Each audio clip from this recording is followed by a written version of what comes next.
All right, we haven't seen Mark for 2 months. It's been quite a while. He's been in and out of hospital a little bit. The recovery hasn't been straightforward. There's been a few complications, even a little bit of infection you had to deal with, Mark. But yeah, you're looking chipper as you always are. Keeping my head above water there. Keeping your head above water. Obviously, you haven't been out on trail for a while, but you are getting slowly back to work. But yeah, Mark, just give us a little bit of an update and tell everybody how you're doing and what you had to go through to get to this point. Because as we can see, your hand is still bandaged up there, but certainly making some progress. Yeah, it's been good. I've been keeping positive. That's the main thing, you know. If you're positive, if you're not positive, you're going to go backwards. So yeah, since the operations, I had 7 operations until now. 5 were for to get into a good position in the hand without the infections like that. But unluckily, one of the fingers did get a bit of infection, so that didn't work well. So we had to get what you call a groin flap surgery. So it's quite a common thing actually in the medical world. So they sewed my hand to my groin, and they literally take skin from your groin and put it over your finger and do what you call a groin flap surgery. They just to regenerate the meat and the skin of that finger, which has actually come off quite well. When we took it off 2 weeks later, 2.5 weeks later, it was 60 to 70% success. The flap growing onto the finger, the skin and stuff like that. And now it's just been keeping it clean, checking it, and then learning a lot from there. There's been a lot of hand therapy because the fingers got stiff and stuff like that. So I have to get all my fingers moving again. They're quite stiff, and all the joints, especially the trigger finger. No, yeah, I get this going. Yeah, that's everyone asks about the trigger finger. So just hold your hand up there and show us like how mobile your whole hand is. Like try and move it around a bit. That as well. The fingers are these two. This is the trigger finger. It's getting quite movable. It's good. Practicing. The thumb has to get over the rifle again. That's still going with practice. It needs a bit some more movability. These have got moved too much here because this is a lot of the damages over here under this bandage still here, and the pinky is this one is still fine. It's just stiff. So most of the fingers are just stiff, and this one's have to recover. There is still a pin in here. There was a pin in this finger as well because there was a fracture here. There's a plate and a pin here, and there's a plate over here still.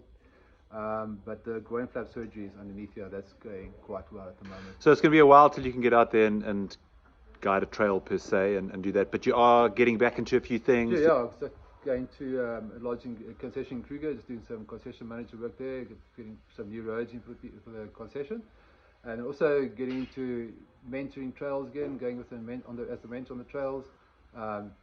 Whatever training at the other lodge I'm going to as well, trail guide training, the theory, the workbooks, the exams like that, and the main thing is to get into the bush and go walk with the guides and get the hours up and going again. Any PTSD? I mean, last time we spoke to you, you were like, no, you're not too traumatized by it, but you haven't woken up at night sweats or dreamt about crocodiles or anything like that? I don't know. I did actually wake up with one crocodile, but I was actually like, give me this guy a good hug. I don't know why. So it's actually been a positive thing. I haven't really got any PTSD or one of those funny words people use nowadays. But no, I do now and then, but it's just thing. I mean, even before that, I dreamt of a crocodile or whatever. I still don't think it's my totem animal or tribe animal, but I think there will be a place for it somewhere. And there's quite a few stories about crocodiles just not letting go, and it's made me think really hard about how you made this crocodile let go, because it's like unheard of. Yeah. How did, like, have you had any more thoughts on that? I don't know. I've thought actually, if you look at the markings of my hand here, so was bite marks. Here was bite marks. That took the tendon off from this shooting finger or trigger finger. That's longer than it was because there's 2 bite marks there, but they cut it open so they can do the debridement of the infection and stuff like that. So, but if you look, this was also 75% amputated, and there was a massive damage there. But if you look at it, there's a bite mark here, and there was a bite mark there. So that must have been the size of the jaws of the crocodile. But there's a bite mark here as well. So it must have bitten me in some process, let go, bitten again, and then its jaw must have been off over here, or the other half, yeah. Other half, and that one was there.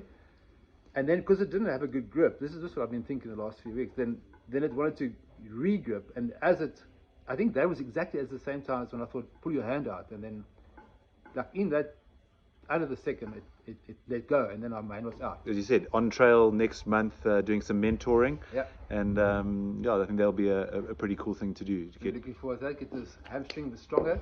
Yeah. But yeah, look, it's been a process since we did the video the first time, and there's been a lot of, there's been a bit of a setback, this groin flap surgery did. I mean, I could have just amputated my finger and my hand would be fine, I would be much better already, but I didn't want to lose my finger, I wanted my finger back. And so it could have been a short road, but that road could be led to my finger being amputated. At least this thing is, my finger's here. So it hasn't been an easy road since then. You go to the hospital, 7 operations, everything like that. But yeah, every now and again you must get bummed out and just be like, stuff this, eh? Really yeah, but on the other hand, infection-wise, we look at other people be bitten by crocodiles, the infection's been really bad. I'm very lucky just to have this infection over here, which is now out simply, and I didn't have any out down here. So yeah, happy days, we can get on the trail, then everything will be sorted out again. Lekker, Mark. Thanks. Great to see you. And Thank you. yeah, I'm sure everyone will enjoy a bit of an update there. Yeah, thanks. Cool. Have a good day, buddy.